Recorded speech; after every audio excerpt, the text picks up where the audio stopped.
विट्यात 400 acre माळरानाला भीषण आग, आगीचे तांडव। विटा शहरातील विटा मायनी रोडवरील जलतरण तलाव परिसरात व माळी वस्ती, गायकवाड वस्ती, शितोळे वस्ती तसेच क्रीडा संकुल भाग, गार्डी हद्द, छत्रपती शिवाजी नगर या संपूर्ण माळरान परिसरात भर दुपारी 2 वाजेच्या सुमारास अचानक छत्रपती शिवाजी नगर, नेवरी रोड व मायनी रोड, गार्डी हद्द परिसरात अचानक भीषण आग लागल्यानं अक्षरशः परिसरातील रहिवासी कुटुंब आगीचा तांडव पाहिल्यानंतर घराबाहेर आपल्या कुटुंबासह पडले, कारण चारी बाजूनं आगीनं रौद्र रूप धारण केलं होतं। कुणीकडे कसं जाऊ हा मोठा प्रसंग त्या ठिकाणी रहिवाशांना आला। अचानक वार सुटल्यानं आगीनं रौद्र रूप धारण केलं।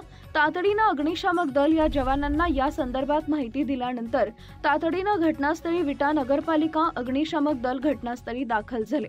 मात्र आग एवढी मोठी व भयंकर होती की अग्निशामक दलाच्या जवानांना सुद्धा आग आटोक्यात आणणं त्यांच्या समोर एक मोठं आव्हान होतं। त्या परिसरातील शेतासाठी केलेल्या पाईपलाईन, आंब्याची बाग व अन्य बागा, जनावरांसाठी रचलेला कडबा व अन्य साहित्य, त्याचप्रमाणे काही नारळाची झाडे व इतर झाडे या आगीत पूर्णपणे जळून खाक झाली। जवळपास 2 ते 3 तास आग आटोक्यात आणण्याचा प्रयत्न विटा नगरपालिका अग्निशामक दलाचे जवान करत होते। नेमकी आग कशी लागली या संदर्भात माहिती मिळू शकलेली नाही। मात्र जवळपास 300 ते 400 एकर परिसरात या आगीनं रौद्र रूप धारण केलं होतं।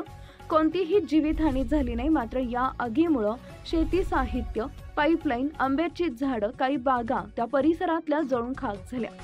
नागरिकांनी आजूबाजूच्या पाण्याच्या टाकीतून जेवढा प्रयत्न करून आग विझवता येईल तेवढा प्रयत्न केला। त्यात मंगळवार असल्यानं विटा शहरात वीज पुरवठा काही कामानिमित्त खंडित झाला असल्याची माहिती मिळाली। त्या परिसरात वीज नसल्यामुळे काही बोरिंग बंद होत्या। नागरिकांच्या व होमगार्ड यांच्या मदतीनं आग आटोक्यात आणण्याचं उशिरा प्रयत्न सुरू होते।